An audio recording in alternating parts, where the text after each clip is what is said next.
Hello दोस्तों, मैं सुमन। स्वागत है आप सभी का एक बार फिर से। तो आज से स्टार्ट करूंगी मैं द्वितीय पाली के जो आपका द्वितीय प्रश्न है, यानी एसएसटी आपका जो प्रश्न पत्र आपका दूसरा आता है, जैसे कि आपका एसएसटी वाला हो गया। तो एसएसटी आपका 60 नंबर का होता है सेकंड पेपर में। और ये सेकंड पेपर आपके जूनियर के लिए बहुत ज़्यादा इम्पोर्टेंट है, जो जूनियर के स्टूडेंट हैं, ठीक है ना। जूनियर के स्टूडेंट के लिए सेकंड पेपर बहुत ज़्यादा ज़रूरी है। अगर आपने यहाँ पे स्कोर बना लिया 90 प्लस, तब जाके आपका यहाँ पे आप सेफ़ है, ठीक है ना।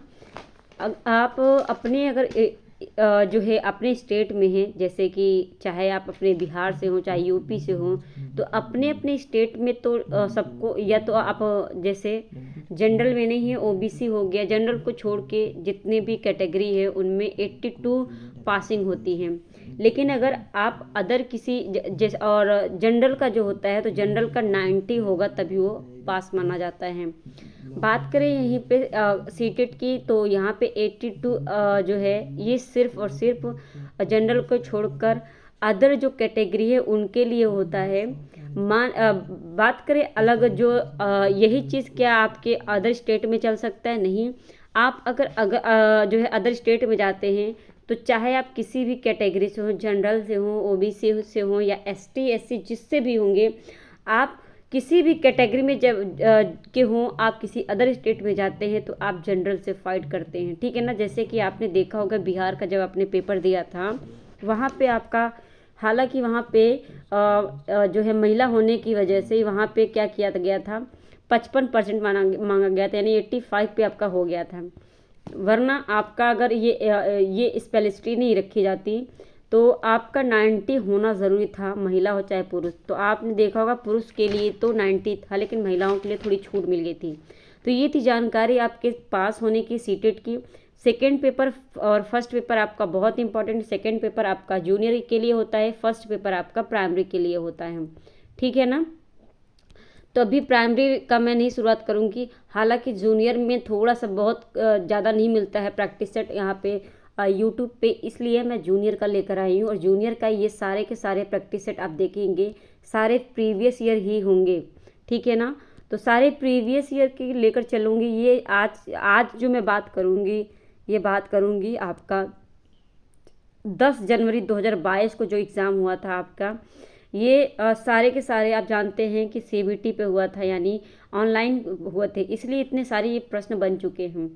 तो आज हम शुरुआत करते हैं। शुरुआत करने से पहले चैनल पर पहली बार आया तो चैनल को सब्सक्राइब कर लीजिए, बेल आइकन दबा लीजिए ताकि नोटिफिकेशन आपको मिलती रहे, और अपने दोस्तों को भी शेयर कर दीजिए, उन्हें भी इस चैनल से बुलाकर जोड़ लीजिएगा।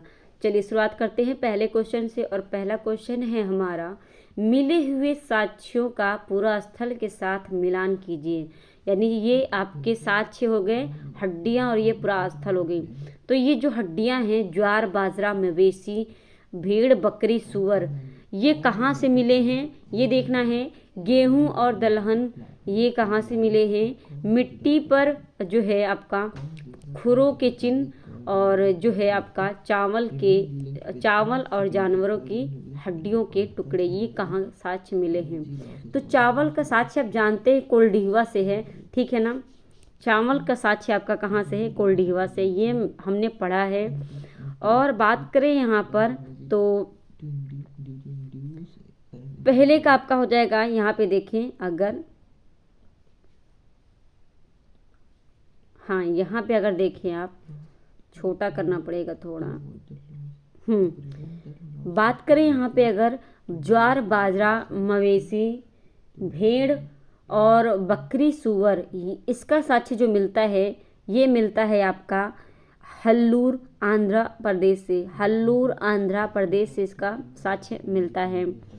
मिट्टी पर खुरों के चिन्ह, गेहूं और दलहन आपका मिलता है गुफकराल कश्मीर से। गेहूं और दलहन गुफकराल कश्मीर से मिलता है। गौ से गेहूं और गौ से गुफकराल, ठीक है ना। मिट्टी पर खुरों के चिन्ह कहाँ से मिलते हैं? तो मिट्टी पर खुरों के चिन्ह मिलते हैं, ये मिलता है महागढ़ उत्तर प्रदेश से। महागढ़ उत्तर प्रदेश से मिट्टी पर खुरों के चिन्ह मिलते हैं। और जानवरों की साक्ष्य की हड्डियों के टुकड़े कहाँ मिलते हैं? ये मिलते हैं कोल्डिवा उत्तर प्रदेश से। तो ये था आपका आंसर, यहाँ पे हो जाएगा ए। ठीक है ना। बात करें अगले क्वेश्चन की, यहाँ पे आप देख सकते हैं नोट दिया गया है हल्लूर कर्नाटक राज्य में अवस्थित है, लेकिन कक्षा 6 में आंध्र प्रदेश में स्थित बताया गया था। ठीक है ना। इसकी खोज 1962 में नागराज राव में की थी। ठीक है ना। किसने की थी? हल्लूर कर्नाटक की खोज ये किया था जो नागराजा राव 1962 में। ठीक है ना। बात करें यहाँ पे आप देख सकते हैं गेहूं दलहन, ये आप देख लीजिएगा। ठीक है ना। और इसके सारे पीडीएफ में जो है टेलीग्राम पे शेयर करती रहूँगी। टेलीग्राम की आईडी भी मैं लास्ट में बता दूंगी, या फिर मैं कल इसके लिंक के उसमें डिस्क्रिप्शन में डाल दूंगी एक लिंक। ठीक है ना। चलिए बात करते हैं हम अगला क्वेश्चन। अच्छा, ये कोल्डिवा आपका है कहाँ? उत्तर प्रदेश में। तो ये प्रयागराज में है। यहाँ से चावल और जानवरों की हड्डियाँ प्राप्त हुई हैं। ठीक है ना। निम्नलिखित में से किस सिंधु घाटी सभ्यता स्थल पर वयस्क लोगों को प्रायः गड्ढे में सीधा लिटाकर दफनाया जाता था? उनका सिर उत्तर की ओर होती थी, यानी ये उत्तर है, ये सिर है उनका और ये पैर है। तो उत्तर की ओर इनका सिर होता था, दक्षिण की ओर इनका पैर होता था। तो लोथल में, मेहरगढ़ में, या फिर आपका बात करें तो गुफकराल में। गुफकराल आपका कहाँ पर है? तो ये आप जानते हैं गेहूं का साक्ष्य यहाँ से मिला था, गुफकराल से गेहूं का साक्ष्य मिला था। मेरे से क्या हो रहा है? गेहूं का साक्ष्य मिला था। ठीक है ना, गुफकराल से। और दलहन का साक्ष्य भी यहीं से मिला था। दलहन ये कहाँ पर है? तो ये कश्मीर में है। ठीक है ना। थोड़ा सामान डिस्टर्ब है, इग्नोर कीजिएगा। ठीक है ना। तो यहाँ पे लोथल, और आपका ये लोथल क्या है? ये आपका बंदरगाह है, एक सबसे पुराना बंदरगाह है ये लोथल आपका। तो ये पूछा है कि सिर उत्तर की ओर होता है जिसको दफनाया जाता है। तो उत्तर की ओर सिर करके किसे जो दफनाया जाता था, ये कहाँ पर मिला है? तो ये आपका साक्ष्य है इनाम गांव का। कहाँ पर? इनाम गांव में सिर उत्तर की ओर और दक्षिण की ओर पैर होता है। यहाँ पर ऐसा साक्ष्य मिला है इनाम गांव में, जहाँ पर दफनाया जाता है। ठीक है ना। अगला क्वेश्चन बात करें अगले क्वेश्चन की, तो इनाम गांव सिंधु घाटी सभ्यता स्थल पर वयस्क लोगों को प्रायः गड्ढे में सीधा लिटाकर दफनाया जाता था। इनाम गांव कहाँ पर है? ये सिंधु घाटी सभ्यता में है। ठीक है ना। तो ये था आपका गुफकराल, आपका बता दिया मैंने, जम्मू कश्मीर, और मेहरगढ़ आपका पाकिस्तान के बलूचिस्तान में है। ठीक है ना। इनाम गांव आपका कहाँ पर है? ये महाराष्ट्र के पुणे जिले में आपका इनाम गांव स्थित है, और लोथल आपका गुजरात में है। इतना याद रखिएगा। कथन पे ज़्यादा क्वेश्चन रखा गया है आपका, क्योंकि यहाँ से ही फंसते हैं बच्चे। तो जब ऑनलाइन हुआ था तो क्वेश्चन कथन पे ज़्यादा बना था। तो क्वेश्चन है आपका, कथन है आपका, सम्राटों को अधिक संसाधनों की ज़रूरत थी क्योंकि उनका साम्राज्य बड़ा था और उसकी सुरक्षा के लिए एक बड़ी सेना चाहिए थी। ये बात सही है। करों एवं शुल्कों को एकत्र करने के लिए अधिक संख्या में अधिकारी नियुक्त किए गए। ठीक है ना। ये बात भी सही है। अधिक संख्या में एक बार देखना होगा यहाँ पे। हाँ, ये बात भी सही है। यही व्याख्या इसका सही हो जाएगा। ए आपका सही हो जाएगा, यानी ए और आर दोनों सही हैं और इसकी सही व्याख्या करता है। मैं एक्सप्लेन करते जा रही हूँ और आपको इस बात को ध्यान से समझना होगा, सुनना होगा। थोड़ा सा टाइम लगेगा, लेकिन आपका अच्छे से प्रिपेयर हो जाएगा ये प्रीवियस ईयर क्वेश्चन। ठीक है ना। आपको बुक से भी जो है तैयारी नहीं करनी पड़ेगी। ठीक है ना। अगला क्वेश्चन है आपका, अगला क्वेश्चन है निम्नलिखित में से कौन सा वास्तुकला से संबंधित कथन सही नहीं है पूछा, और नहीं से क्वेश्चन आपका बहुत पूछा जाता है। तो यहाँ पर आप क्या करेंगे? ध्यान देंगे। जहाँ पर नहीं पूछा जाएगा वहाँ पर आप क्या करेंगे? ध्यान देंगे। तो वास्तुकला से संबंधित कथन सही नहीं है पूछा है। यहाँ पे बात करें अगर हम, तो मेहराब के मध्य में डॉट अधिरचना के भार को मेहराब की आधारशिला पर डाल देती है, या निर्माण कार्य में चूना पत्थर सीमेंट का प्रयोग बढ़ गया, या पितरादूरा दो ऊर्ध्वाधर खंभों के आर पार अनुप्रस्थ सहित सहतीर रखने की एक तकनीक थी या फिर दरवाजों और खिड़कियों के ऊपर की अधिरचना का भार कभी कभी मेहराबों पर डाल दिया जाता था। तो इसमें कौन सा सही नहीं है, इसमें आपका क्या सही नहीं है, सी सही नहीं है। पितरादूरा दो ऊर्ध्वाधर खंभों के आर पार अनुप्रस्थ सह तीर रखने की एक तकनीकी थी, ये बात गलत है और यही बात सही है, क्योंकि पूछा है सही नहीं है, असत्य कथन पूछा है। तो सत्य जो है आप देख लीजिए एक बार फिर से, मेहराब के मध्य में डॉट, ठीक है, अधिरचना के भार को मेहराब की आधारशिला पर डाल देती हैं। निर्माण कार्य में चूना पत्थर सीमेंट का प्रयोग बढ़ गया। दरवाजे और खिड़कियों के ऊपर की जो है बात करें यहाँ पे अधिरचना का भार कभी कभी मेहराब पर डाल दिया जाता है, ठीक है ना, जाता था। अगला क्वेश्चन है यहाँ पे, अच्छा ये है किसका,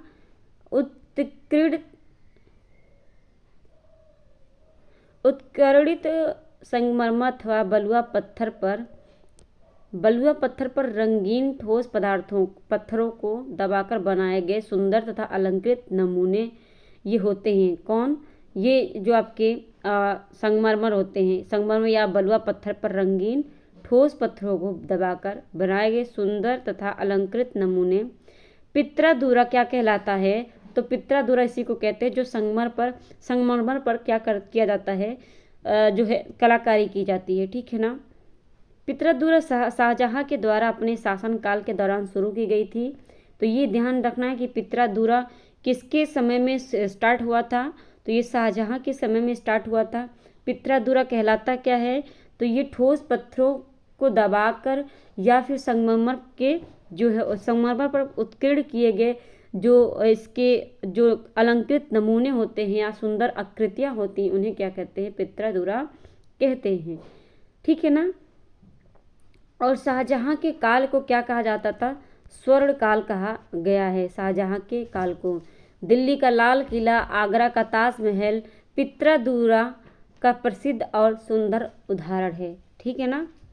बात करें हम अगले क्वेश्चन की, तो अगला क्वेश्चन है यहाँ पे, चोल वंश के शासन के दौरान तंजावुर और उरैयूर में, कहाँ पर, तंजावुर और उरैयूर में कौन से समुदाय के बुनकर मंदिर के झंडों के लिए, किसके लिए, मंदिर के झंडों के लिए कपड़े तैयार करते थे। तो ये थे आपके सलिया जो थे, सलिया चोल वंश के शासन के समय की बात पूछा गया है। तो चोल वंश के शासन के समय तंजावुर और उरैयूर में जो समुदाय थी वो सलिया के लिए कपड़े तैयार करती थी, ठीक है ना।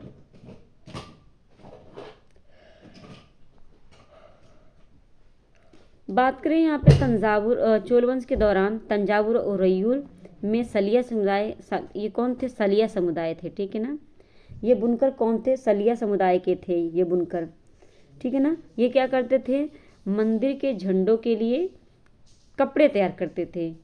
और ये है कहाँ पर, ये केरल, कर्नाटक और तमिलनाडु राज्य में आज भी पाए जाते हैं। चोल राजवंश 9वीं शताब्दी से 13वीं शताब्दी तक अत्यंत शक्तिशाली हिंदू साम्राज्य था। चोल कला में मंदिर शिक्षा केंद्र थे, कई उद्योगों और शिल्पियों को मंदिरों के कारण आजीविका मिलती थी। ये सब चीज़ें ध्यान रखने वाली बातें हैं।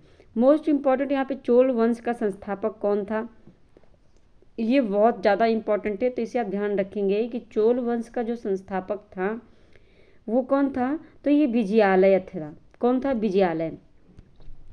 बात करें अगले क्वेश्चन की, तो अगला क्वेश्चन है मध्ययुगीन समय, युग के समय काल में, ठीक है ना, विविध प्रकार की सांस्कृतिक अभिव्यक्तियाँ थीं जो पूरे भारतीय उपमहाद्वीप में फली फूली। तो मध्य युग काल में जो विभिन्न प्रकार की संस्कृतियाँ थीं वो क्या बोला गया है कि पूरे उपमहाद्वीप में फली फूली थी। ये लिस्ट आपका दिया हुआ है, पहला और दूसरा लिस्ट दिया हुआ है।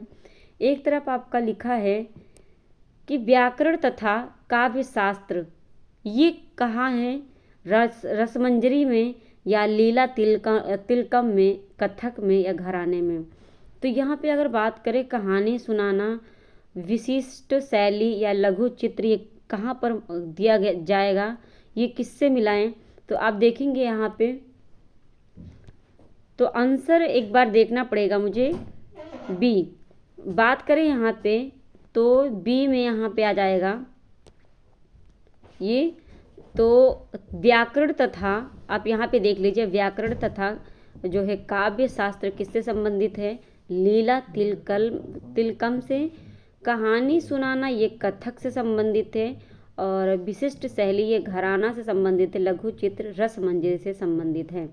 यहाँ पर अगर देखा जाए तो आपका व्याकरण तथा काव्य शास्त्र ये संबंधित है आपका लीला तिलकम से। कहानी सुनाना आपका संबंधित है कथक से, और विशिष्ट शैली आपका संबंधित है घराने से, लघु चित्र आपका संबंधित है रस मंजरी से। ठीक है ना। बात करें हम अगले क्वेश्चन की, तो अगला क्वेश्चन आपका क्या है,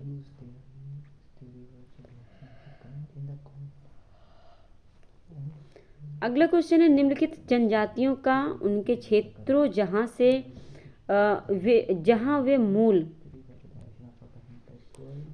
वे मूल रूप से रहते हैं साथ मिलान करना है। खोखर जो जनजाति है, लंगाह और अरघून, बलोची जनजाति और गड्डी जनजाति, ये किस जगह पे रहते हैं, तो खोखर जो जनजाति है ये रहती है आपकी कहाँ पर, खोखर जनजाति आपकी कहाँ रहती है, पंजाब में। लंगाह और अरघुन जनजाति आपकी कहाँ रहती है, तो लंगाह और अरघुन जनजाति मुल्तान और सिंध में रहती है। लंगाह और अरघुन जनजाति मुल्तान और सिंध में रहती है। बलोची जनजाति आपकी रहती है, बलोची जनजाति ये उत्तर पश्चिम में रहती है, कहाँ पर, नॉर्थ वेस्ट में रहती है, उत्तर पश्चिम, भारत के उत्तर पश्चिम। ये मान लीजिए आप देखिए, आप जानते हैं कि ये आपका ये जो क्षेत्र है आपका उत्तर पश्चिम में कौन रहता है, तो उत्तर पश्चिम में आपका कौन रहता है, ये रहता है बलोची। और गड्डी आपका होता है, जो गड्डी होती हैं जनजातियाँ, गड्डी जनजाति आपकी रहती है पश्चिमी हिमालय में। ठीक है ना, पश्चिमी हिमालय में गड्डी जनजाति होती है। खोखर जनजाति आपका पंजाब में होती हैं, और लंगाह और अरघुन जनजाति मुल्तान सिंध में पाई जाती हैं। ठीक है, इस बात को ध्यान में रखिएगा। बात करें हम अगले क्वेश्चन की, तो अगला क्वेश्चन है नील के काश्तकारों की समस्याओं और नील विद्रोह पर निम्नलिखित कथन और कारण दिया गया है। तो 1859 के बंगाल के रैयतों ने नील की खेती से इनकार कर दिया और विद्रोह में खड़े हो गए। ठीक है, वे जमींदारों द्वारा अपने ऊपर किए जा रहे दमन से थक गए थे। तो ये बात जमींदार की नहीं है, बात यहाँ पे है, ये बात है यहाँ पे ब्रिटिश की। ठीक है ना, अंग्रेजों की बात है। तो ये शुरुआत हुई थी। तो आपकी बात करें यहाँ पे, तो ए आपका ए और आर दोनों सही है, लेकिन कथन जो है इसका व्याख्या नहीं कर रहा है। तो ये व्याख्या करना चाहिए। तो यहाँ पे जमींदार हो तो रहा था ब्रिटिश के द्वारा, लेकिन इनडायरेक्टली जमींदार के द्वारा ही हो रहा था। ठीक है ना, ब्रिटिश इन पे करती थी और जमींदार जो है गरीबों पर करते थे। ठीक है ना, किसानों पर करते थे। ये 1859 में बंगाल में जो नील विद्रोह हुआ था इसकी बात है। नील विद्रोह आपका एक और हुआ था जो 1917 में हुआ था। तो ये आपका नील विद्रोह नहीं, हाँ, ये आपका चंपारण में हुआ था। कहाँ पर, चंपारण में। ठीक है ना, और उससे पहले आपका 1859 में बंगाल में हो चुका था ये नील विद्रोह आपका। बात करें हम अगले क्वेश्चन की, अगला क्वेश्चन है आपका,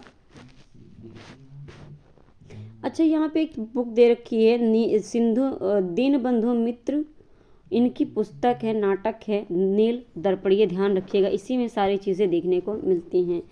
अगला क्वेश्चन है, पंडिता रमाबाई 19वीं शताब्दी की एक प्रतिष्ठित संस्कृत विदुषी थी। विद्यार्थियों द्वारा कक्षा में बनाया गया निम्नलिखित 3 कथन बताइए। तो पंडिता रमाबाई बहुत ही अच्छी जो है संस्कृत की विद्वान थी, और ये बहुत ही क्या बताएं आपको, महिलाओं के लिए इन्होंने बहुत कुछ किया है। हिंदू धर्म महिलाओं के लिए प्रगतिशील रहा है, बात सही है। पूना में एक विधवा गृह की स्थापना किया, ये बात भी इनकी सही है, ठीक है ना। और बात करें यहाँ पे एक किताब, अच्छा यहाँ पे बताया हिंदू धर्म महिलाओं के, अच्छा यहाँ पे हिंदू धर्म की बात हुई, तो हिंदू धर्म ही नहीं बल्कि सभी हिंदुओं के, हिंदू महिलाओं सभी महिलाओं के लिए, सिर्फ हिंदू धर्म की नहीं, सभी महिलाओं के प्रति इन्होंने अपना काम किया है, ठीक है ना। महिलाओं के लिए यहाँ पे हिंदू धर्म नहीं होना चाहिए था, इसलिए गलत हो गया है। और बात करें यहाँ पे, ये सही है आपका कि पूना में इन्होंने विधवा गृह की स्थापना की थी पंडिता रमाबाई ने। और इनकी एक पुस्तक है, इनकी पुस्तक भी देख लेते हैं।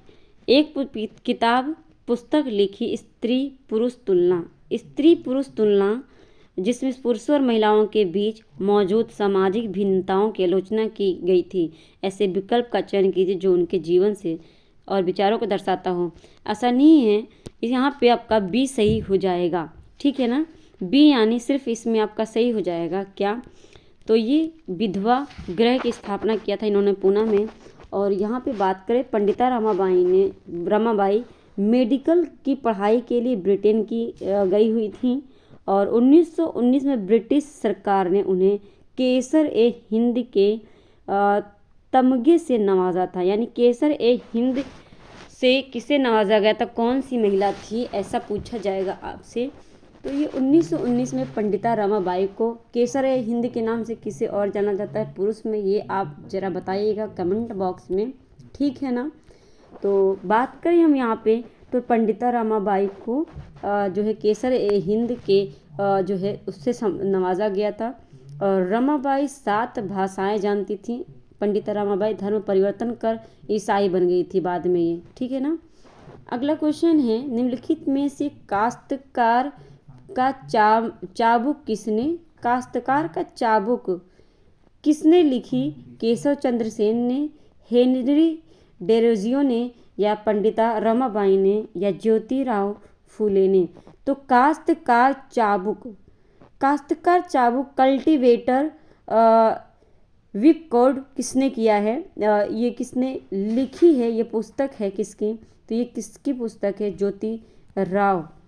ज्योतिबा राव फूले की है। ज्योतिबा राव फूले, सावित्रीबाई फूले, ये दोनों ही पति पत्नी हैं, ठीक है ना। तो ज्योतिबा राव फूले जो हैं, इनकी ही पुस्तक है काश्तकारी, क्या है, काश्तकारी चाबुक, ज्योतिबा राव फूले की पुस्तक है, ठीक है ना। यहाँ पे अगर बात करें निर्धन तथा निर्बल वर्ग के जो है इन्होंने काम किया है। जो निर्धन है और जो निर्बल हैं वर्ग जो हैं, वर्ग के लिए ज़्यादा इन्होंने ध्यान दिया है। न्याय दिलाने के लिए उन्होंने 1853 में सत्यशोधक समाज की स्थापना की थी। तो ये अभी पूछा जाता है आपसे कि सत्यशोधक समाज की स्थापना किसने की थी, तो 1873 ईस्वी में ज्योतिबा राव फूले ने की थी। इन्होंने ब्राह्मण पुरोहित वर्ग का विरोध किया था, क्योंकि उस टाइम पे क्या था, ब्राह्मण जो पुरोहित थे उनकी जो है उन्होंने जो नीच जाति के लोग थे उनको बहुत ही हीन भावना से देखते थे, ठीक है ना। अपने जीवन काल में उन्होंने कई पुस्तकें लिखी। गुलामगिरी, तृतीय रत्न यानी 3 रत्न, छत्रपति शिवाजी, राजा भोसला का पखड़ा, किसान का कोड़ा, अछूतों की कैफियत, ठीक है। तो ये पुस्तक उनकी थी, राजा भोसला का पखड़ा, किसान का कोड़ा, अछूतों की कैफियत, और छत्रपति शिवाजी, तृतीय रत्न और गुलामगिरी, ये सभी पुस्तकें इनकी हैं। और बात करें यहाँ पे, तो ये आप ध्यान रखेंगे, सत्यशोधक समाज की स्थापना 1873 में ज्योतिबा राव फूले ने की थी। बात करें यहाँ पे, तो इन्होंने स्त्रियों की दशा सुधारने और उनकी शिक्षा के लिए फूले ने 1848 में एक स्कूल भी खोला था, ठीक है ना। अगला क्वेश्चन है, वर्ण क्रम पर निम्नलिखित में वर्ण क्रम पर निम्नलिखित कथनों पर वर्ण क्रम पर निम्नलिखित कथनों ए और बी को पढ़िए। उत्तर वैदिक काल में ब्राह्मणों ने लोगों को 4 वर्गों में विभाजित किया जिन्हें वर्ण कहते हैं, और यह विभाजन पदानुक्रम और निचले वर्णों के विरुद्ध भेदभाव पर आधारित था। ठीक है, ये बात ठीक है। फिर आता है आपका, कई लोगों ने ब्राह्मण द्वारा बनाई गई सवर्ण व्यवस्था को स्वीकार नहीं किया। तो यहाँ पे अगर बात करें, यहाँ सी, ए और बी दोनों ही सही है लेकिन व्याख्या नहीं करता है। ठीक है ना, तो यहाँ पे ये कारण नहीं बताया है। एक मिनट, ए और बी दोनों सही हैं। अच्छा, यहाँ पे दोनों सही है, यहाँ पे ऑप्शन जो है उल्टा सीधा लिखा है।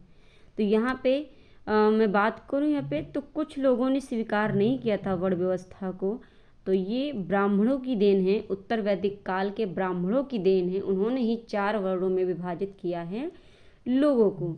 ठीक है ना, फिर भी आज भी लोगों की मूर्खता चलती आ रही है। तो यहाँ पे 4 वर्ण कौन से हैं? वो ब्राह्मण, क्षत्रिय, वैश्य और शूद्र। ठीक है ना, ये कैसे बांटा गया था? जो कोई भी, जैसे कोई जूता सिल रहा है तो उसे शूद्र कर दिया, शूद्र का नाम दे दिया गया। कोई सैनिक वाला काम कर रहा है, किसी की रक्षा कर रहा है, तो उसे क्षत्रिय बना दिया गया। वैश्य जो आपका क्या करता है, किसानी वाला काम करता था, वो सब ऐसी सब जितनी भी चीज़ें थी उनको उस तरह से बांट दिया गया था। तो कर्म के आधार पर ही बांटा गया है वर्णों को, लेकिन आज ये जाति के नाम से जाना जाने लगा है। ठीक है ना, यहाँ पे बात करें तो जो है इनमें इन्होंने सुधार करने की बहुत कोशिश की। राजा राम मोहन राय, डॉक्टर भीमराव अंबेडकर, ज्योतिबा फूले और पंडिता रमाबाई ने, इनका बहुत ज़्यादा योगदान रहा है इन सभी में। ठीक है ना, बात करें हम अगले क्वेश्चन की, तो राष्ट्रवादी आंदोलन पर दिए गए अभिकथन कारण को पढ़िए और सही विकल्प का चयन कीजिए। तो यहाँ पे अभिकथन दिया हुआ है और कारण नेक्स्ट पेज पे दिया हुआ है, अभी हम देख लेंगे। ठीक है ना, 1580 के बाद भारतीयों द्वारा कई राष्ट्रवादी राजनीतिक संगठनों की स्थापना की गई थी। ठीक है ना, 1580 के बाद भारतीयों द्वारा कई राष्ट्रवादी राजनीतिक संगठनों की जो है स्थापना की गई। बात करें यहाँ पे 19वीं शताब्दी के उत्तरार्ध में इस चेतना का उदय हुआ कि अंग्रेज भारत में संसाधनों व यहाँ के लोगों की जिंदगी पर कब्जा जमाए हुए हैं, और जब तक यह नियंत्रण खत्म नहीं होता भारत यहाँ के लोगों भारतीयों का नहीं हो सकता। ठीक है ना, तो ये बात भी सही है और यहाँ पे ये व्याख्या करता है, और ए और आर दोनों आपका सही है। आर ए की व्याख्या करता है, बात भी सही है। ठीक है ना, तो ये चीज़ें थी आपका 1850। अच्छा, यहाँ पे ठीक है ना, यहाँ पे बताया गया है 1580 से। ठीक है ना, इस बात को ध्यान रखिएगा, कभी कभी होता है कि कंफ्यूज आते हैं। 1580 के बाद भारतीयों द्वारा राष्ट्रवादी राजनीतिक संगठनों की स्थापना की गई थी। ठीक है ना, अगला क्वेश्चन है निम्नलिखित जो है निम्नलिखित काल क्रम को क्रमबद्ध में करें। ठीक है ना, तो काल क्रम में क्रमबद्ध करें, ये बात कही गई है। साइमन कमीशन आपका 1927 में आया था, बात सही है आपका। रोलेट एक्ट 1919 में आया था। खिलाफत आंदोलन आपका 1919 में आया था, और दांडी मार्च जो यात्रा हुई थी ये भी आपका 1930 में आया था। ठीक है ना, और खिलाफत आंदोलन आपका 1919 में ही आया था, और इसको क्रमबद्ध करना है। तो सबसे पहले आप देख सकते हैं इसमें दिया हुआ है खुद पे खुद। तो सबसे पहले अगर बात करें यहाँ पे आया क्या, तो खिलाफत आंदोलन आया या फिर रोलेट एक्ट आया। आप देखेंगे साइमन कमीशन आपका सबसे लास्ट में कौन आया है, तो ये दांडी मार्च यात्रा आई है। ठीक है, दांडी मार्च यात्रा 1930 में हुआ था। तो ये तो पता है आपको कि डी आपका सबसे लास्ट में रहने वाला है, 4th। ठीक है ना। फिर हम देखते हैं सेकंड नंबर पे मतलब आप सेकंड नंबर पे लेंगे, उसके बाद आप लेंगे यहाँ पे लास्ट के सेकंड नंबर पे, तो साइमन कमीशन आपका आया है। तो साइमन कमीशन आपका ये हो जाएगा आपका थर्ड नंबर पे, ठीक है ना। साइमन कमीशन अब बचता है आपका फर्स्ट नंबर पे और सेकंड नंबर पे। तो अगर यहाँ से आपका मिल रहा है तो ठीक है, नहीं तो कोई दिक्कत नहीं। देखिए यहाँ से ये आपका हट जाएगा। अब आपको देखना है जो है आपके CBD, यानी आपका C आएगा पहले, B आएगा, D आएगा, ऐसा है। या फिर आपका, तो मैं बात करूँ यहाँ पे, यहाँ दिया है B सबसे पहले आएगा, यानी रोलेट एक्ट सबसे पहले आया था 1919 में, फरवरी 1919 में आप देख सकते हैं। और खिलाफत आंदोलन आपका सच में यहाँ पे दिया हुआ, नकल मारने की ज़रूरत है, मार्च 1919 में। फरवरी के बाद आपका मार्च आता है, ठीक है ना। तो फरवरी के बाद जब मार्च आपका आता है तो सबसे बाद में मतलब खिलाफत आंदोलन आपका बाद में आया था, रोलेट एक्ट के बाद आया था, ठीक है ना। तो पहले नंबर पर आपका आ जाएगा B, दूसरे नंबर पर C आ जाएगा, तीसरे नंबर पर फिर आपका A आएगा है, ठीक है ना। और लास्ट में आपका D आ जाएगा, मार्च 1930, ठीक है ना। 12 मार्च 1930 को आपका डांडी मार्च यात्रा शुरू हुआ था। अच्छा, यहाँ पे एक बार डिटेल पढ़ लीजिए आप। 18 मार्च 1919 को रोलेट एक्ट पारित हुआ था। तो ये पूछेगा आपका कि रोलेट एक्ट कब पारित हुआ था, तो 18 मार्च 1919 को पारित हुआ था। और साइमन कमीशन की जो बात है तो ये 8 नवंबर 1927 को साइमन कमीशन क्या का गठन हुआ था। इसका गठन 8 नवंबर 1927 को हुआ था और 1928 को ये भारत आया था। ये बात आप ध्यान में रखिएगा, ठीक है ना। फिर यहाँ पे 3 फरवरी 1928 को भारत पहुंचा था, ठीक है ना। 8 नवंबर 1927 को ये गठन हुआ था साइमन कमीशन का। 3 फरवरी 1928 को भारत पहुंचा। 7 ब्रिटिश सांसदों का यह समूह था साइमन कमीशन। यानी साइमन कमीशन में कितने सदस्य थे, तो ये 7 सदस्य थे। अच्छा, मैं नीला ले लेती हूँ पेन, ठीक है ना। फिर बात करते हैं यहाँ पे हम तो, और फिर यहाँ पे बात करें कि दिल्ली में 23 नवंबर 1919 को महात्मा गांधी की अध्यक्षता में अखिल भारतीय खिलाफत कांग्रेस की कॉन्फ्रेंस की स्थापना हुई थी। कब? 23 नवंबर 1919 को, ठीक है ना। 23 नवंबर 1919 को खिलाफत कॉन्फ्रेंस यानी अखिल भारतीय खिलाफत कॉन्फ्रेंस की स्थापना हुई थी, या जो है कॉन्फ्रेंस हुई थी ऐसा कहा जा सकता है, महात्मा गांधी की अध्यक्षता में। इसके अध्यक्ष कौन थे? महात्मा गांधी थे। बात करें महात्मा गांधी ने नमक कानून कब तोड़ा, तो ये 12 मार्च, ठीक है ना, 12 मार्च 1930 से 6 अप्रैल 1930 तक इन्होंने क्या किया था, दांडी यात्रा करके, दांडी मार्च यात्रा करके क्या किया था, इन्होंने नमक कानून तोड़ा था। और बात करें यहाँ पे एक आपका दिया हुआ है लॉर्ड इरविन। लॉर्ड इरविन 1926 से 31 तक था, इसका डेट लिखा गया है इरविन। इस समय कौन वायसराय था, तो इरविन वायसराय था 1926 से 1931 तक। और इसी के जो है इसी के वजह से ये सब चीज़ें हुई थी, ठीक है ना। बात करें हम रोलेट एक्ट की, तो खिलाफत आंदोलन, साइमन कमीशन, दांडी मार्च, ये आपका क्या हो जाएगा, क्रम हो जाएगा, ठीक है ना। अगला क्वेश्चन है, निम्नलिखित में से कौन से मुद्दों के लिए वयोवृद्ध गांधीवादी पोट्टी श्री रामुलु की मृत्यु हुई? तो ये क्या है ना, व्यक्ति हैं बहुत ही जो है, कौन है, वयोवृद्ध हैं। तो गांधीवादी पोटी श्री रामुलु, ये हर किसी ने, स्टूडेंट ने नहीं सुना होगा, ठीक है ना, हर स्टूडेंट ने नहीं सुना होगा, इसे ध्यान दीजिएगा, इम्पोर्टेंट बना लीजिएगा इसको, ठीक है ना। तो ये आपका क्वेश्चन आपका आया हुआ है 10 जनवरी 2022 को, ठीक है ना। SST आपकी हार्ड आ जाती है सेकंड पेपर में, तो बहुत ध्यान देने वाली बातें हैं ये सब चीज़ें। बात करें यहाँ पे कौन से मुद्दों को लेके के लिए वयोवृद्ध गांधीवादी पोटी श्री रामुलु की मृत्यु हो गई, क्या नाम है, श्री रामुलु की मृत्यु हो गई, ठीक है ना। तो वह साइमन कमीशन का विरोध कर रहे थे, इसलिए या फिर वह भारत के विभाजन का विरोध कर रहे थे उस वक्त, या फिर ये आपका वह तेलुगु भाषियों के लिए अलग राज्य की मांग कर रहे थे इसलिए, या निचली जातियों के लिए मंदिर में प्रवेश की मांग कर रहे थे।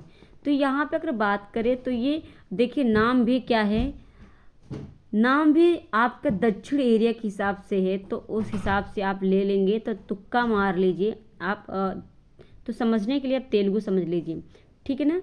तो ये हैं आपके तेलुगु भाषियों के लिए इन्होंने अलग जो है राज्य की मांग कर रहे थे। ये कौन, श्री रामुलु, ठीक है ना, श्री रामुलु। तो ये तेलुगु भाषियों के लिए अलग राज्य की मांग कर रहे थे, ठीक है ना। तो बात करें यहाँ पे कि इस जो है थोड़ी सी मेरी तबीयत खराब है। यहाँ पे बात करें तो आंध्र प्रदेश राज्य की इन्होंने मांग की थी, ठीक है ना। और ये हम शुरू से देखें एक चीज़, तो वयोवृद्ध गांधी पोटी श्री रामुलु की जो है मृत्यु तेलुगु भाषियों के लिए मद्रास राज्य से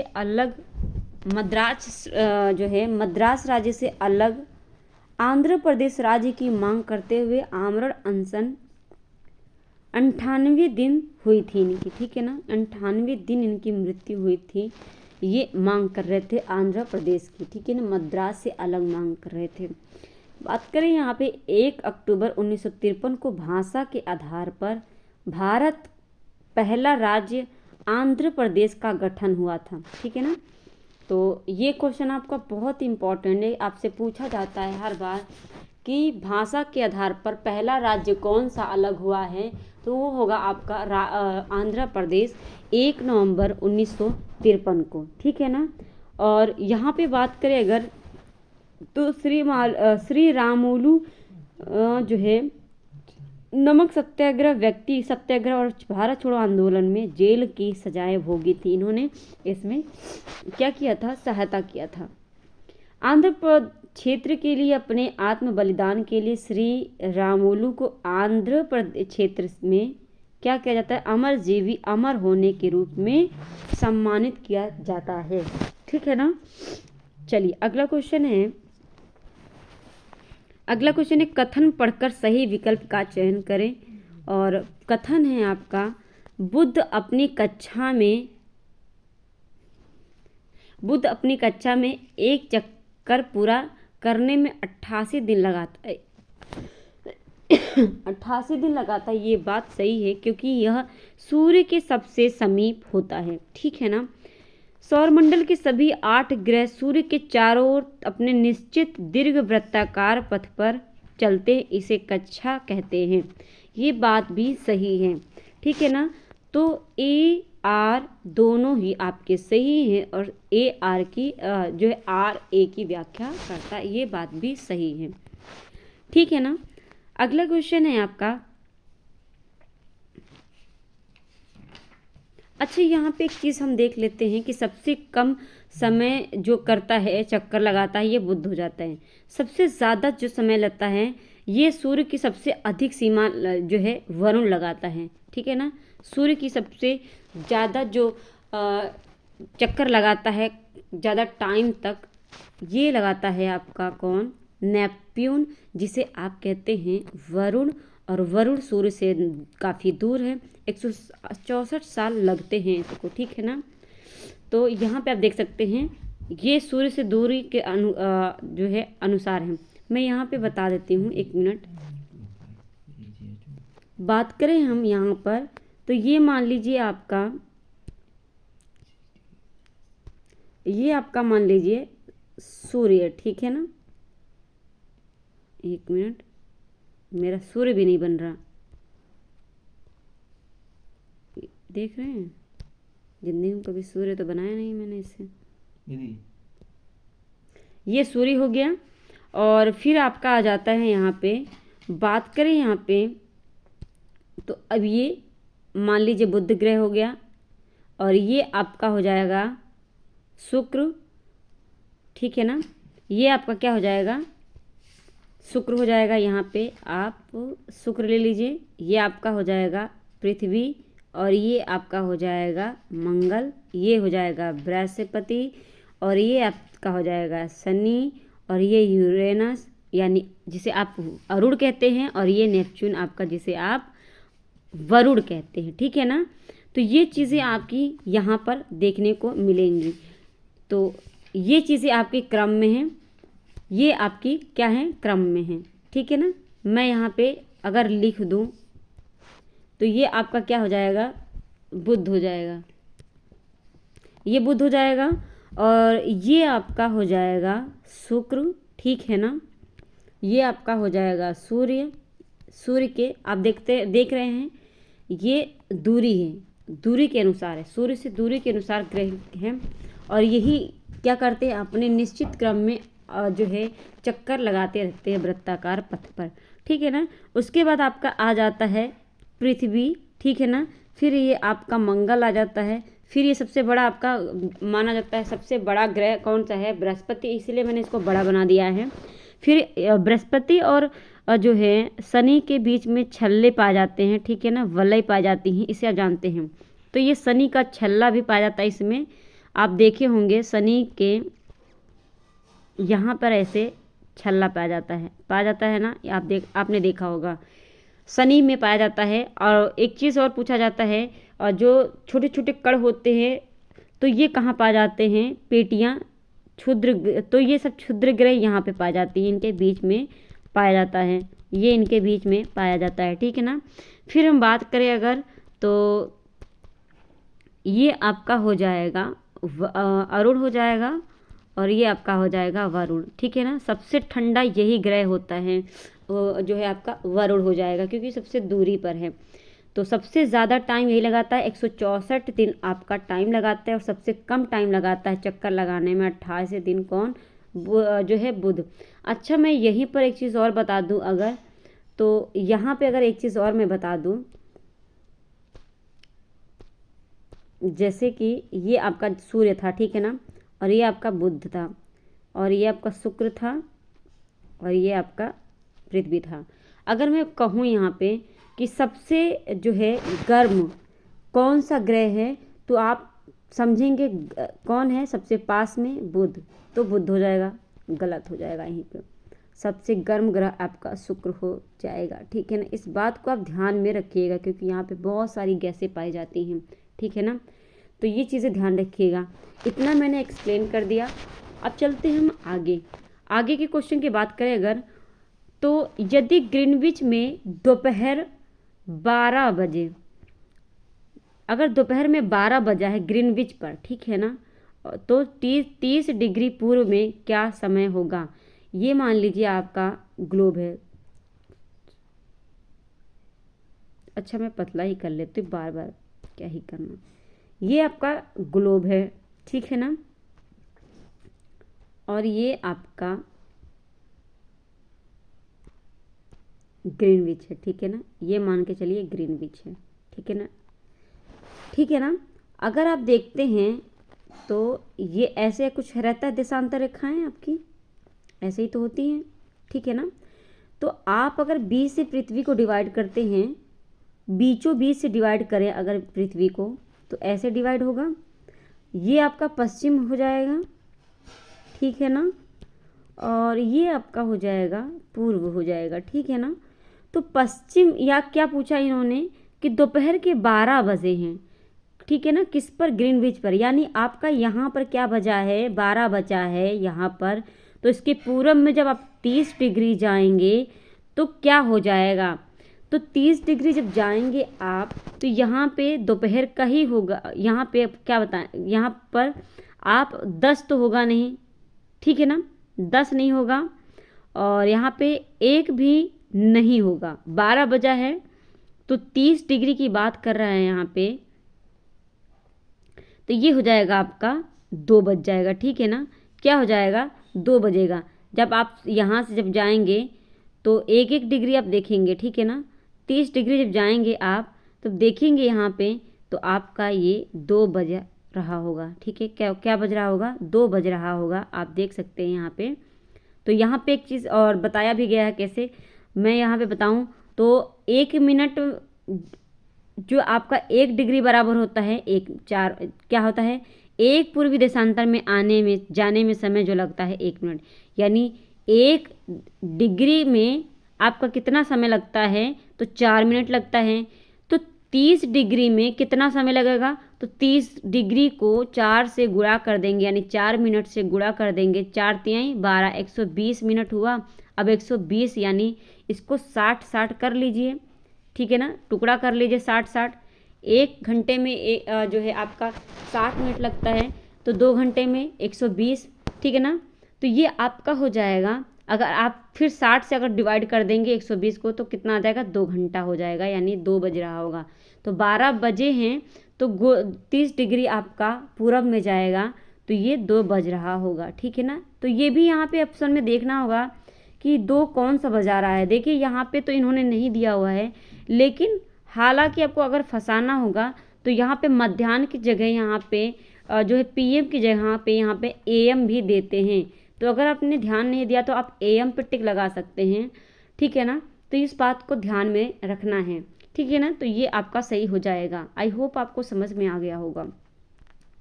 और मेरी पूरी कोशिश रहेगी अब से कि मैं क्लास को बीच में ना छोड़ूं। बहुत सारे इश्यूज आ जाते हैं बीच बीच में, कुछ पर्सनल होते हैं, कुछ ऐसे ही हो जाते हैं।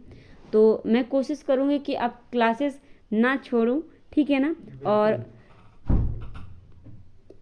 और ये चीज़ें आपकी लगातार बनी रहेंगी। और सीटेट जो आपका सेकंड पेपर है, सीटेट का जो मैं आपसे करवा रही हूँ, ये आपका जो है लगभग आपको मैं बता दूंगी कि कितने क्वेश्चन इसके होने वाले हैं, कितने सेट होने वाले हैं, ये चीज़ भी मैं बता दूंगी। ठीक है ना, तो 30-30 का क्वेश्चन, इसमें 30-30 रहेंगे प्रश्न, और ये सारे आपके प्रीवियस ईयर रहने वाले हैं। ठीक है ना, एक्सप्लेन कैसा कर रही हूँ चीज़, ये हमें आप कमेंट करके ज़रूर बताइएगा कि कैसा मैंने एक्सप्लेन किया है यहाँ पे आज पहली क्लास में। ठीक है ना, चलिए शुरुआत करते हैं हम। अब अगला यहाँ पे बात करें, अगर 1 मिनट, अगला बात करें यहाँ पे, तो दी गई सूचना विशेषता के आधार पर पृथ्वी के ताप कटिबंध पहचाने। अत्यधिक शीत क्षेत्र कहाँ होता है? क्षितिज से ऊपर जो है सूर्य उदय नहीं हो पाता। ठीक है, क्षितिज से ऊपर सूर्य उदय नहीं होता है। आप यहाँ पे जानते हैं, अभी मैं बताती हूँ, पहले इसको पढ़ लेते हैं। उत्तरी ध्रुव वृत्त और उत्तरी ध्रुव वृत्त के मध्य क्षेत्र के और दक्षिणी ध्रुव वृत्त के और दक्षिणी ध्रुव के क्षेत्र, मध्य क्षेत्र, ये बताया है। सूर्य की किरणें टेढ़ी पड़ती हैं और कम गर्मी देती हैं। तो यहाँ पे अगर देखें तो सही विकल्प कौन सा है? तो ये इन्होंने पूछा है कि जितने भी इन्होंने विशेषताएं बताई हैं ये किस कटिबंध की हैं? तो ये आपका शीत कटिबंध की हैं। ठीक है ना, किसकी? शीत कटिबंध की हैं। उष्ण कटिबंध की नहीं हो सकती, ताप कटिबंध की भी नहीं, गर्म कटिबंध। अब मैं बताऊं यहाँ पे अगर बात करूं तो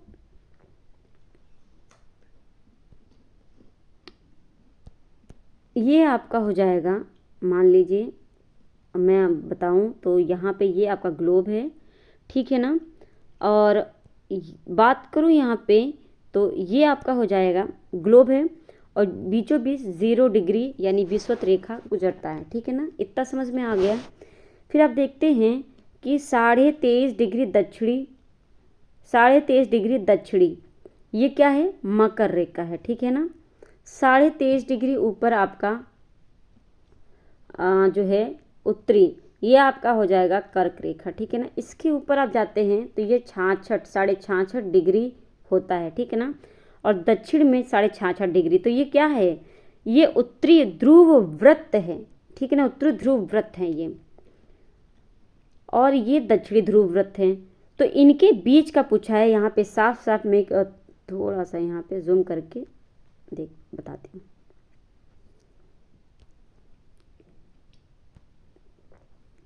ये आपका, ठीक है ना। तो ये आपका अगर देखूं, ये 0 डिग्री है, ये आपका मकर रेखा जाता है और ये आपका कर्क रेखा जाता है, ठीक है ना। तो ये जो है, ये जो लाइनें हैं आपकी, ये बीच की, यानी कर्क रेखा से लेके मकर रेखा तक, ये आपका उष्णकटिबंधीय जो है कटिबंध है।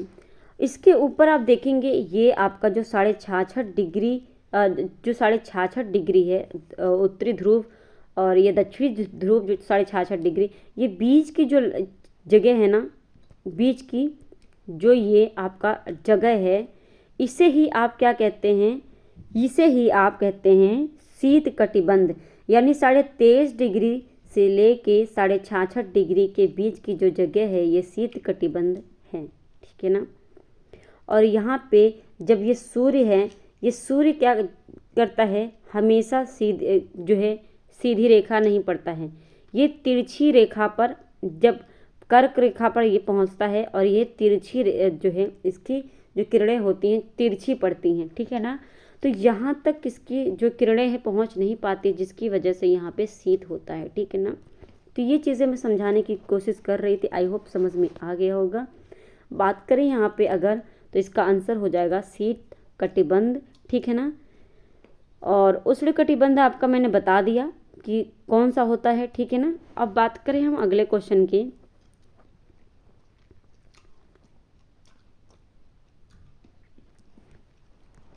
अगला क्वेश्चन यहाँ पे, विषुवत वृत्त और अक्षांश समान अंतर रेखाओं का उनकी स्थिति से सुमेल कीजिए। तो उत्तरी ध्रुव वृत्त ये आपका आ जाएगा 66.5 डिग्री, ठीक है ना, अभी बताया मैंने।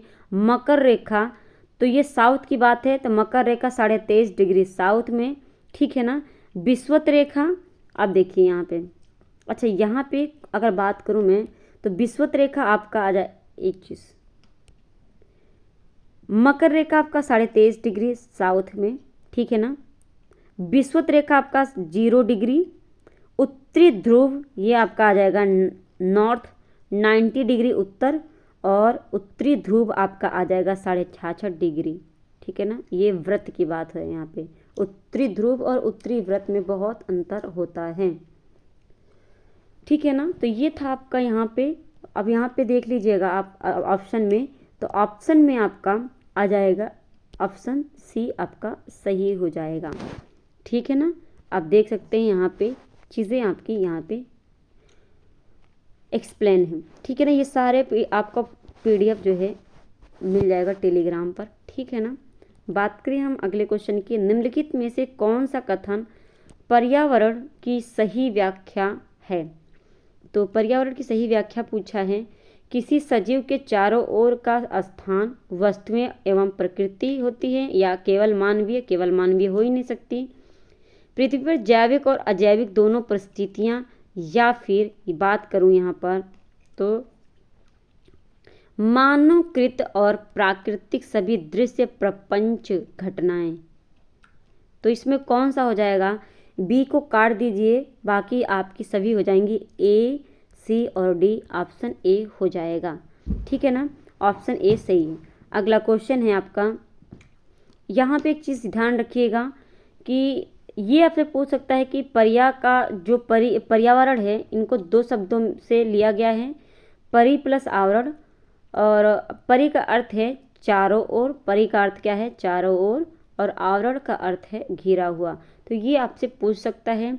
और दूसरी आपसे ये पूछेगा कि पर्यावरण संरक्षण अधिनियम कब पारित हुआ था। तो ये 23 मई 1986 को, वेरी वेरी इंपॉर्टेंट, ये हमेशा पूछता है क्वेश्चन में, चाहे आप टीचिंग का एग्ज़ाम ले लीजिए, चाहे किसी कोई भी एग्ज़ाम ले लीजिए, आपसे ये पूछता है कि पर्यावरण संरक्षण अधिनियम 23 मई 1986 को पारित हुआ था। बात करें अगले क्वेश्चन की, तो ये स्लाइड आपका ब्लर हो गया है, तो इस स्लाइड को हम स्किप करते हैं, ठीक है ना। अगला स्लाइड है आपका, क्वेश्चन आपका हम लेंगे यहाँ से 25 से। आज के विश्व में शुद्ध तथा पर्याप्त जल स्रोतों तक पहुंचना एक बड़ी समस्या बन गई है। निम्नलिखित में से जल संरक्षण की विधियों का चयन कीजिए, यानी चुनाव कीजिए। ठीक है ना।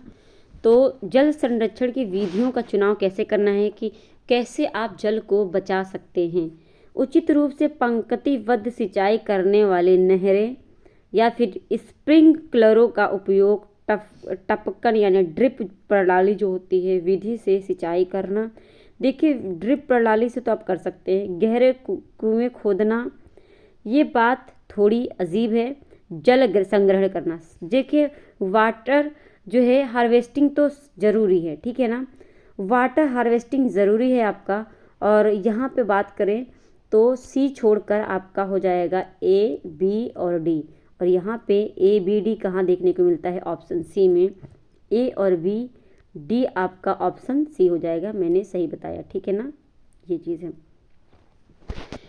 अगर बात करें यहाँ पे तो 70% से अधिक भाग जल से घिरा हुआ है पृथ्वी का। ठीक है ना। और इसमें अगर बात करें तो मनुष्य के प्रयोग के लिए कुल जल का मात्र कितना है? 0.6 भाग ही है। ठीक है ना, ये सब चीज़ें ध्यान में रखने वाली है। 0.6 भाग ही मनुष्य प्रयोग कर सकता है। और बात करें यहाँ पे एक चीज़ देख लीजिए कि 1987 में भारत सरकार के जल संसाधन मंत्रालय द्वारा प्रथम राष्ट्रीय जल नीति लागू हुआ था। तो पूछेगा आपसे कि पहला राष्ट्रीय जल नीति कब लागू किया गया था? तो 1987 को। और 1986 को 23 मई 1986 को आपका क्या किया गया था? पर्यावरण संरक्षण पारित किया गया था। अगला क्वेश्चन है, निम्नलिखित कथनों ए और बी को पढ़िए। किस संसाधन को उल्लिखित किया गया है उसकी पहचान कीजिए। तो प्राकृतिक पदार्थ केवल तभी संसाधन बनते हैं, प्राकृतिक पदार्थ तभी संसाधन बनते हैं जब उनका वास्तविक रूप परिवर्तित होता है। ठीक है ना। प्रौद्योगिकी इस संसाधन का एक उदाहरण है और साथ साथ इस तरह के और अधिक संसाधन के उत्पादन के लिए एक महत्वपूर्ण कारक भी है। तो बात यहाँ पे क्या है? मानव निर्मित संसाधन की बात हो रही है। यहाँ पे प्राकृतिक पदार्थ केवल तभी संसाधन बनते हैं जब उनका वास्तविक रूप परिवर्तित होता है। ठीक है ना। तो ये भी आपका मानव निर्मित है। ठीक है ना। और ये भी आपका बी भी आपका मानव निर्मित है। प्रौद्योगिकी इस संसाधन का एक उदाहरण है और साथ साथ इस तरह के और अधिक संसाधन के उत्पादन के लिए एक महत्वपूर्ण कारक भी है। ठीक है ना। तो ये चीज़ें हैं आपकी। अगला क्वेश्चन है, कृषि के प्रकार का सुमेल कीजिए उन क्षेत्रों के साथ जहां वे मुख्य रूप से की जाती हैं। तो गहन निर्वाह कृषि, बागान, स्थानांतरीय कृषि या वाणिज्य अनाज, ये सभी कहाँ पर है? तो बात करें यहाँ पे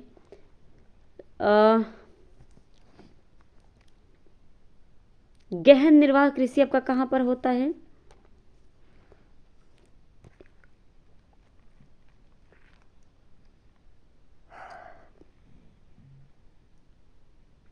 यहाँ पे ये दिया है जो है बी दिया है, यानी पहले का तीसरा हो जाएगा और आपका हो जाएगा यहाँ पे गहन निर्वाह कृषि जो है आपका, ये आपका मानसूनी पे निर्भर करता है। ठीक है ना। किस पर? मानसूनी पर निर्भर करता है। जो गहन निर्वाह कृषि है ये मानसूनी होता है। फिर आपका आता है बागान, और बागान ये आपका कॉफ़ी से संबंधित है, कॉफ़ी से संबंधित है बागान। ठीक है ना। बागान कॉफ़ी से। गहन निर्वाह कृषि ये आपका मानसूनी क्षेत्र से संबंधित है। शीतोष्ण घास स्थान ये आपका संबंधित है जो है आपका, तो ये संबंधित है आपका किससे? वाणिज्य अनाज कृषि से। फिर आपका स्थानांतरीय कृषि ये आपका उष्णकटिबंधीय अफ्रीका से, यानी यहाँ से वहाँ स्थानांतरण द्वारा कृषि करना। ठीक है ना। यहाँ पे अगर मैं बात करूँ, एक बार फिर से जूम करके दिखा दूँ अगर, तो गहन कृषि आपका कहाँ होता है? तो गहन कृषि आपका ये मानसूनी क्षेत्र प्रदेश में होता है बागान ये कॉफ़ी, कहवा इन सबसे संबंधित हैं। और जो स्थानांतरण कृषि होता है तो ये उष्णकटिबंधीय अफ्रीका स्थान जैसे हो गया आपका। और वाणिज्य अनाज कृषि तो ये आपका शीतोष्ण घास स्थल हो जाएगा, ठीक है ना। एक बार इसको ऐसे मिला देती हूँ ताकि आप कंफ्यूज नहीं हो, ठीक है ना। ये देखिए, ठीक है ना, अब सही है। चलिए अब देखते हैं अगला क्वेश्चन। और अगला क्वेश्चन है, अगर एक स्कूल त्यौहार मनाता है तो निम्नलिखित में से कौन सी परिस्थितियाँ विविधता के जश्न को दर्शाती हैं। यहाँ पे क्या हो जाएगा, को हो जाएगा। तो हरियाणा के स्कूल में रक्षाबंधन, मध्य प्रदेश के स्कूल में ओणम, तमिलनाडु के स्कूल में पोंगल, उत्तर प्रदेश के स्कूल में होली। तो यहाँ पे परिस्थितियाँ क्या आ जाएंगी, मध्य प्रदेश के स्कूल में ओणम, ठीक है ना। ये विविध परिस्थितियाँ आ जाती हैं, जश्न दर्शाती हैं। क्यों, ओणम कहाँ की त्यौहार है, ओणम आपकी त्यौहार है केरल की, ठीक है ना। कहाँ की त्यौहार है, केरल की त्यौहार है। यहाँ पे अगर बात करें तो ओणम मध्य प्रदेश की नहीं बल्कि कहाँ की है, केरल का त्यौहार है ओणम, ये सभी ने जाना है। और होली उत्तर प्रदेश की है, जानते हैं मथुरा की होली है, ये मेन तो मथुरा की है, पूरे उत्तर प्रदेश में मनाया जाता है। हरियाणा स्कूल में रक्षाबंधन और तमिलनाडु के उसमें आपका स्कूल में पोंगल, ठीक है ना, तमिलनाडु में पोंगल मनाया जाता है। तो ये चीज़ें आपकी अगर बात करें तो केरल में महाबली नाम के एक असुर राजा था के आदर में लोग ओणम पर्व मनाते हैं। किसके आदर में, सम्मान में, तो असुर राजा के सम्मान में, महाबली नाम था। कुछ लोग इसे फसल और उपज के लिए भी मनाते हैं। तो ये सब चीज़ें हैं अलग अलग। तो इसमें बात जो है बताने की कोशिश की गई है, भारत विविधता सभ्यताओं का देश है जहाँ संस्कृति, परंपरा, धर्म और भाषा से अलग होने के बावजूद भी लोग एक दूसरे से का सम्मान करते हैं, ठीक है ना। बात करें हम अगला, तो यहाँ पे बात करें एक चीज़ और यहाँ पे मेंशन किया गया है कि त्यौहार मकर संक्रांति से शुरू होकर 4 दिन तक चलता है। कौन सा, ओणम त्यौहार, ये मकर संक्रांति से चलता है, ठीक है ना।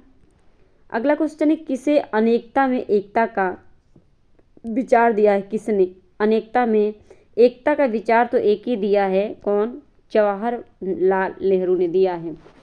तो अनेकता में एकता जवाहरलाल नेहरू ने दिया था, ठीक है ना। भारत की खोज पुस्तक यानी डिस्कवरी ऑफ इंडिया पुस्तक, जो इंग्लिश में आप पढ़ते हैं डिस्कवरी, ठीक है ना, डिस्कवरी, ठीक है ना।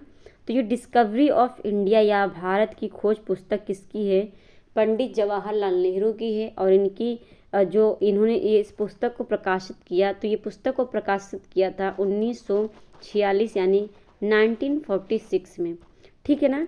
अगर बात करें हम अगले क्वेश्चन की, तो अगला क्वेश्चन है आपका 30, सरकार की एक ऐसी व्यवस्था जिसमें अधिकारों, शक्तियों को केंद्रीय प्राधिकरण और विभिन्न संगठक इकाइयों के बीच विभाजित किया जाता है, उसे क्या कहते हैं। तो ये लोकतांत्रिक हो जाता है आपका, ठीक है ना, या फिर संघीय। तो ये फेडरल स्टेट होता है जिसमें जो है सरकार की जितनी भी व्यवस्थाएं हैं, ठीक है, जितनी भी शक्तियां हैं वो क्या होता है, उन्हें बांट दिया जाता है। तो ये संघीय राज्य होता है।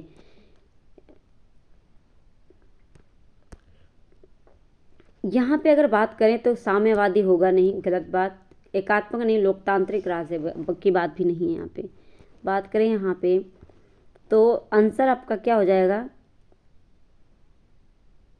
ये देखिए, संघीय व्यवस्था में सरकार 2 या अधिक स्तरों वाली होती हैं, ठीक है ना, 2 या अधिक स्तरों वाली होती हैं यानी लेवल वाली।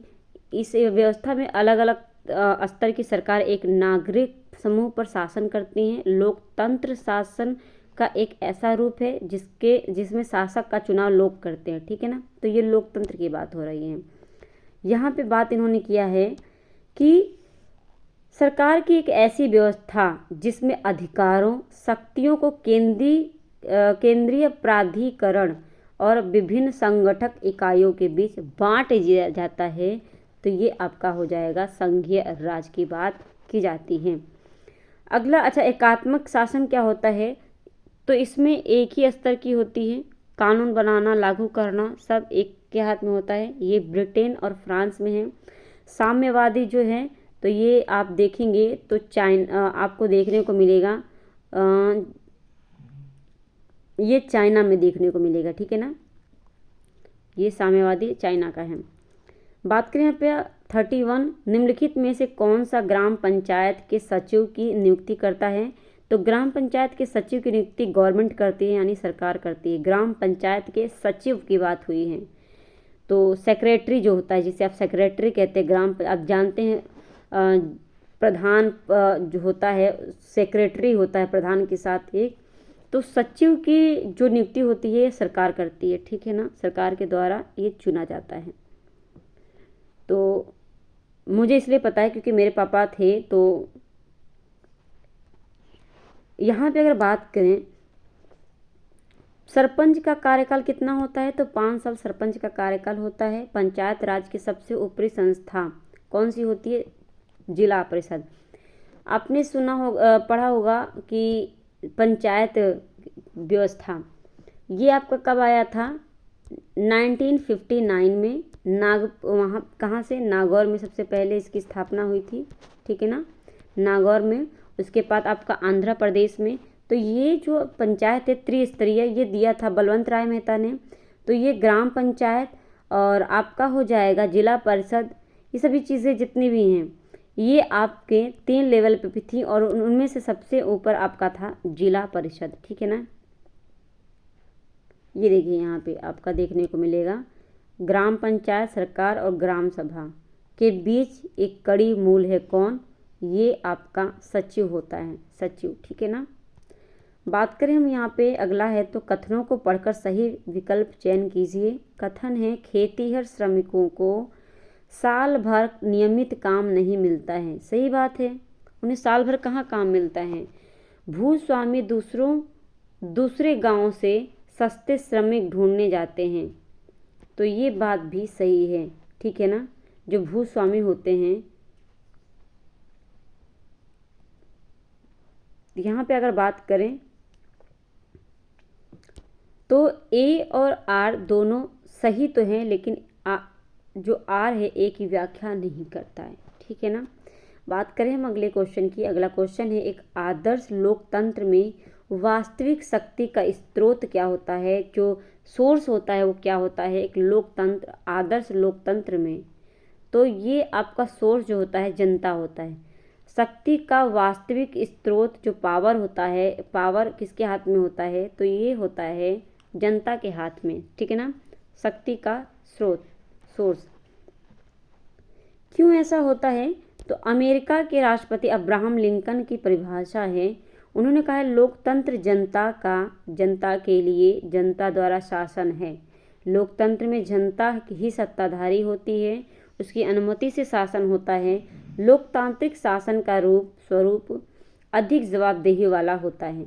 लोकतंत्र में नागरिकों का सम्मान बढ़ता है तथा इसमें अपनी गलतियों को सुधारने का अवसर मिलता है। हालांकि ऐसा अभी वास्तविक में नहीं है, ठीक है ना।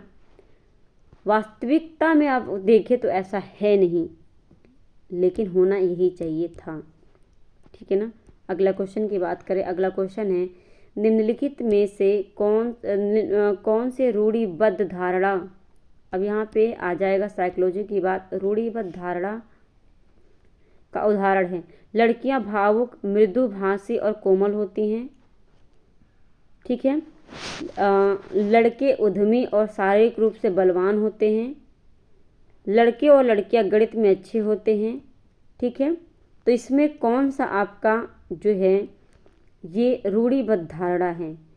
तो रूढ़िबद्ध धारणा में आपकी बात करूं तो ए बी जो है आपका ए बी हो जाएगा। क्यों, क्योंकि लड़कियां भावुक होती हैं, मृदुभाषी होती हैं यानी सॉफ्ट बोलती हैं, कोमल होती हैं। सिर्फ लड़कियां थोड़ी ना होती, लड़के भी होते हैं, वो भी रो सकते हैं, वो भी हंस सकते हैं, वो भी भावुक हो सकते हैं। हालांकि लोगों ने कह के ऐसा कर दिया, लेकिन ऐसा होता नहीं है। रियलिटी यही है कि सबके पास सेम होता है सिचुएशन, सेम दिल होता है, सेम इमोशंस होते हैं, ठीक है ना। बात करें यहाँ पे लड़के उद्यमी और शारीरिक से बलवान होते हैं, ऐसा कुछ नहीं है। लड़कियाँ भी उद्यमी होती हैं, शारीरिक बलवान होती हैं, ठीक है ना। तो ये ए बी जो है आपका यहाँ पर ये गलत है और यही आपका सही हो जाएगा। तो रूढ़िबद्ध धारणा पूछा है, उदाहरण पूछा है, तो ये सही हो जाएगा। यहाँ पर आपका आंसर हो जाएगा ए और बी सही हो जाएगा, ठीक है ना। अगला क्वेश्चन, हम अगले क्वेश्चन की बात करें तो अगले क्वेश्चन है और लास्ट क्वेश्चन हम लेंगे इसे। निम्नलिखित में से कौन सा अनुच्छेद हिरासत निरोधक, यानी जब जो है जब गिरफ्तार किया जाता है तो हिरासत निरोधक कानून के अंतर्गत गिरफ्तार या हिरासत में लिए गए व्यक्ति को सुरक्षा प्रदान करता है। ऐसा कौन सा आर्टिकल है जिसके तहत जो गिरफ्तार व्यक्ति है वो जो है अपना सुरक्षा प्रदान कर सकता है। तो ये आर्टिकल 21 है, ठीक है ना। आर्टिकल 22 है जो कि गिरफ्तारी से अपना सुरक्षा पा सकता है, ठीक है ना। उसी जो है जानने का अधिकार है कि इसमें आप अगर जब आर्टिकल को पढ़ेंगे तो आप देखेंगे इसमें बताया गया है आर्टिकल 22 में गिरफ्तारी से पहले आप उसको जो है उसके जो उसने अपराध किया उसके बारे में बताएंगे, ठीक है ना। तो ये सब चीज़ें हैं यहाँ पर। इसके निवारक के बारे में यहाँ पे दिया गया है। 4 आधारों पर गिरफ्तार किया जा सकता है किसी भी अपराधी को, और अपराधी भी तब तक नहीं कह सकते हैं जब तक न्यायालय उसे अपराध घोषित ना कर दे, ठीक है ना, जब तक उसके खिलाफ ठोस सबूत ना मिल जाए। तो राज्य की सुरक्षा के आधार पर गिरफ्तार किया जा सकता है। सार्वजनिक व्यवस्था को बनाए रखना और आवश्यक सेवाओं की आपूर्ति और रखरखाव तथा रक्षा, विदेशी मामलों या भारत की सुरक्षा। तो ये 4 आधार पर इन्हें गिरफ्तार किया जा सकता है। आर्टिकल 17 ये आपका छुआछूत यानी अस्पृश्यता से जो है उन्मूलन की बात करता है। 21 जो आपका आर्टिकल है यह प्राण और देह की स्वतंत्रता का रक्षण करता है, यानी जीवन जीने का अधिकार देता है। 25 आर्टिकल ये आपका अंतःकरण की और धर्म के अबोध रूप का से मानने आचरण की स्वतंत्रता और धर्म का प्रचार, यानी कोई भी इंसान अपने धर्म का प्रचार प्रसार कर सकता है, किसी भी धर्म को अपना सकता है, इसका अधिकार ये आर्टिकल 25 में दिया गया है। तो ये था आपका 35 क्वेश्चन। हालांकि एक स्लाइड आपकी छूट गई थी इसलिए मैंने ब्लर आ गया था, इसीलिए मैंने यहाँ पे 35 क्वेश्चन करवाए हैं। 30 का क्वेश्चन रहेगा यहाँ पे, ठीक है ना। बात करें हम यहाँ पे तो कैसी लगी क्लास कमेंट करके ज़रूर बताइएगा। प्रैक्टिस सेट आपकी ये थी आपकी प्रीवियस ईयर की प्रैक्टिस सेट, और डेली आपकी लगातार मैं लेकर आऊँगी क्लास एसएसटी की, और इसमें आपके चाहे पेडागोजी हो, चाहे आपका जो है आपका कॉन्सेप्चुअल हो, जो भी चीज़ें आपकी हैं जितनी भी हैं मैं समझाने की कोशिश करूँगी, ठीक है ना। और तो जितना भी मैंने आज समझाया है आपको कैसा लगा, ये सारी चीज़ें आप कमेंट करके ज़रूर बताइएगा। अपने साथियों को शेयर करके उन्हें भी इस चैनल से जोड़ लीजिएगा। चैनल को सब्सक्राइब कर लीजिए, बेल आइकन दबा लीजिए ताकि नोटिफिकेशन आपको मिलती रहे। और इसकी जो पीडीएफ है, पीडीएफ में आपको लिंक दे दूँगी। हालांकि आज तो नहीं हो सकता, लेकिन 2 दिन के अंदर मैं इसका टेलीग्राम का लिंक दे दूँगी। जब मैं इसको जो है टेलीग्राम का लिंक बना लूँगी तब, ठीक है ना। तब तक आपको यहाँ से देखना है और पढ़ना है। मिलते हैं फिर अगले क्लास में। आज के लिए बस इतना ही। धन्यवाद।